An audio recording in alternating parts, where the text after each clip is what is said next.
자, 유형 10번입니다. 3차 함수가 극값을 가질 조건에 대한 걸 묻고 있는데요. 일단 3차 함수 fx를 우리가 ax 세제곱 플러스 bx 제곱 플러스 cx 플러스 d라고 하고 a가 0이 아니다라고 합시다. 자, 그럴 경우에 일단 a가 양수다라고 일단 전제를 하고 한번 볼게요. 3차 함수가 극값을 갖는다라고 하면 일단 얘를 미분을 했을 때 f'x는 3a의 x제곱 플러스 뭐 이렇게 나올 거예요.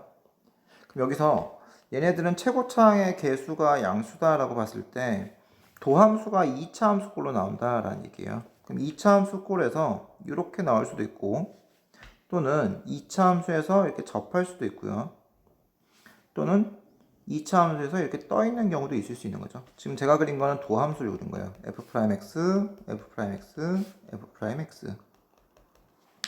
자, 그렸더니 x축하고 만나는 지점이 두 개인 경우에 둘 다 알파, 베타라고 하고 한 점에서 만나는 경우에는 x가 알파라고 볼게요.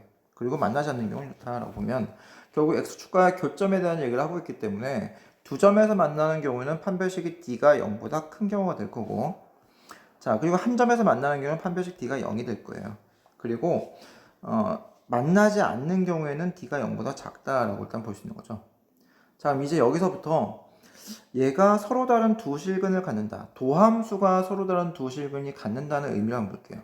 자, 여기서는 함수값이 x가 알파보다 작은 범위에서는 이렇게 대응하는 y값을 봤더니 얘는 플러스다라고 볼 수 있는 거죠. 그런데 알파와 베타 사이에 있을 경우에는 마이너스다라고 볼 수가 있죠. 그리고 베타보다 큰 경우에는 또 마찬가지로 플러스 값을 갖는다라고 볼 수가 있어요. 자, 반면에 접하는 경우에는 알파보다 작은 경우에도 플러스, 알파보다 큰 경우에도 플러스, 대신에 알파인 경우는 0이 된다라고 볼 수 있는 거죠. 자, 마찬가지로 자, d가 0보다 작은 경우에는 어떤 x값을 넣더라도 항상 함수값은 양수가 나올 수밖에 없어요. 그래서 여기에서 도함수에서 물론 이제 fx가 미분 가능한 함수다라고 봤을 때 미분을 했더니 얘네들이 두 점에서 서로 다른 두 점에서 만나는 경우에 부호의 변화가 있다는 얘기예요. 여기서 x가 알파인 경우에는 도함수의 부호가 플러스에서 마이너스로 바뀌는 경우니까 기울기가 증가하다가 감소하는 형태가 돼서 얘는 여기서 극대를 갖고 있는 거구나. 대신에 x는 베타다라고 했을 때는 도함수의 부호가 마이너스에서 플러스로 바뀌고 있기 때문에 기울기가 감소하다가 이렇게 증가하는 극소가 되는 거구나 라는 걸 알 수가 있어요. 그래서 극대값과 극소값, 그러니까 극값을 가질 조건이다 라고 하면 여기서 중요한 건 극값을 가질 조건이다 라고 하면 도함수 f'x가 일단은 f'x는 0이다 라고 했을 때 서로 다른 두 실근을 가져야 된다는 얘기야. 서로 다른 두 실근을 갖는다. 그래서 판별식 d가 0보다 크다라는 조건을 써줘야 되는 거구나. 자, 그런데 만약에 얘를 보세요. 지금 접하는 경우를 봤더니 자, 이 경우에는 부호 변화가 없어요. 플러스에서 플러스로 가는 경우는 그래프가 어떻게 그려진다? 증가하다가 잠깐 기울기가 0이 됐는데 다시 또 이렇게 증가하는 형태. 그럼 이런 경우에는 얘를 극값이라고 얘기는 하질 않죠. 그래서 얘는 극값이 없습니다.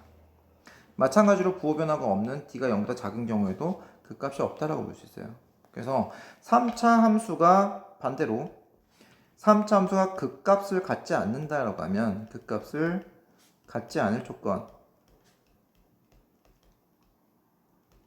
조건이다라고 하면 이때는 판별식 d가 0보다 작거나 같습니다 라는 걸 써줄 거예요. 그래서 우리가 3차 함수에서 극대값 또는 극소값 통틀어서 극값을 갖는다라고 했을 때는 f'x가 0일 때 도함수에서의 서로 다른 두 실근이 0보다 커야 된다는, 서로 다른 두 실근 조건을 만족해야 되는 거구나 라고 볼 수 있다는 거고, 중요한 건 여기 3번이에요. 3번 해석을 할 수 있어야 되는데 3번처럼 자, 3차 함수 fx가 이런 3차 함수 fx가 자, d 값에 이 그래프가 fx는 3차 함수 ax 3승 플러스 bx제곱 플러스 cx 플러스 d라고 했는데, 물론 이제 a가 양수다라고 할 때 이 그래프가 d의 값에 관계없이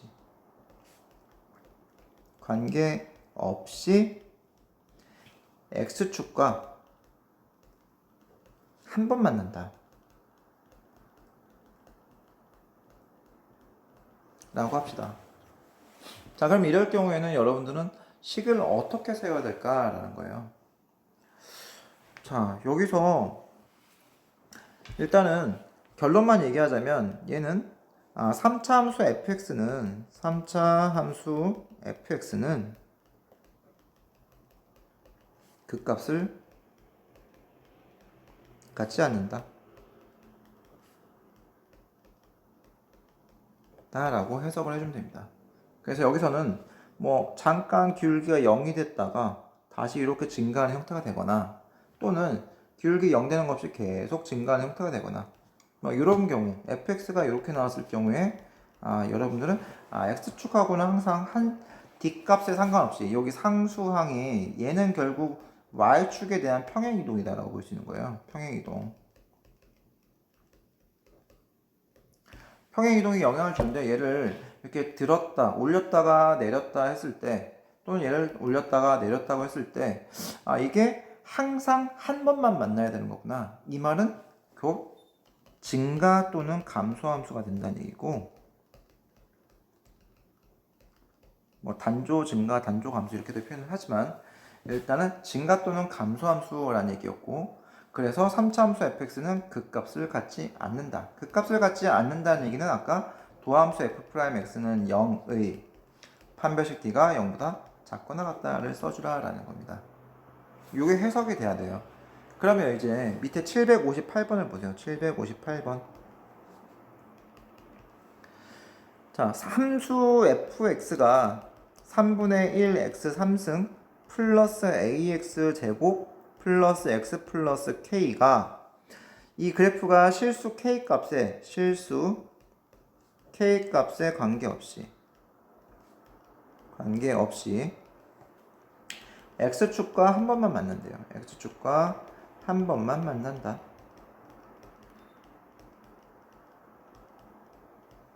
그럴 때 정수 a의 개수는 어떻게 되냐라고 일단 묻고 있습니다. 자, 그럼 여기서 우리가 해석을 해야 될 부분은 여기에요. 실수 k 값에 관계없이 x축과 한 번만 만난다라는 거. 자, 얘를 일단 여러분들이 해석을 할 수 있어야 됩니다.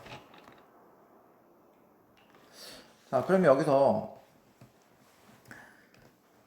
일단은 얘는 실수 k 값에 관계없이 한 번만 만난다. 3차 함수의 계형을 여러분들이 그린다고 하면 뭐 이렇게 그릴 수도 있죠. 한 번만 만나는 경우는 이렇게 그릴 수도 있고요.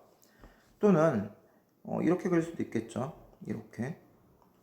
또는 잠깐 쉬었다가 이렇게 증가하는 형태도, 잠깐 기울기가 0이 됐다가 이렇게 증가하는 형태도 그릴 수 있고요. 지금 제가 fx를 그리고 있는 겁니다. fx. 또는 계속 증가하는 형태, 이렇게 계속 증가하는 형태로 fx가 또 있을 수가 있는 거죠. 자, 근데 여기서 k 값에 관계없이다 라는 말이 좀 걸려요. 그러면 내가 이렇게 극대 또는 극소를 갖고 있는 경우, 극소를 갖고 있는 경우에 위로 올렸거나 아래로 내렸거나, 위로 올리거나 아래로 내렸을 때 내가 k, 이거는 이제 실수 y축에 대한 평행이동이라고 표현을 했는데, 올리거나 내렸을 때 x축하고 만나는 점이 막 이렇게 3개씩 나오면 안 된다는 얘기잖아요. 또는 이렇게 접해서 2개씩 나오면 안 된다는 얘기예요. 항상 하나씩 나와야 된다는 얘기야. 그러면 우리가 보는 요런 형태, 얘는 판별식 d가 도함수 f'x를 구했을 때 f'x가 0이다 라고 했을 때 판별식 d가 0보다 작거나 같다라는 그 값을 갖지 않을 조건으로 식을 세워야 되는 거구나 라고 볼 수 있는 거죠. 그래서 일단은 미분을 할 거예요. f'x는 미분하면 x제곱 플러스 2ax 플러스 1이 됐습니다. 자, 그런데 얘는 그 값을 갖지 않아야 되니까 4분의 d 짝수공식을 쓸 거예요. 4분의 d가 0보다 작거나 같다 쓸 겁니다. 그래서 a제곱 마이너스 ac가 0보다 작거나 같다. 그럼 얘는 a제곱이 1보다 작거나 같으니까 양변 루트 씌워주면 절대값 a는 1보다 작거나 같다. 그래서 a의 범위가 1과 마이너스 1로 표현이 되는 거죠. 그럼 여기서 정수 a를 구하라 라고 했으니까 a는 마이너스 1, 0, 1 해서 3개다 라고 구할 수가 있겠습니다. 그래서 답이 3번이 되는 거예요.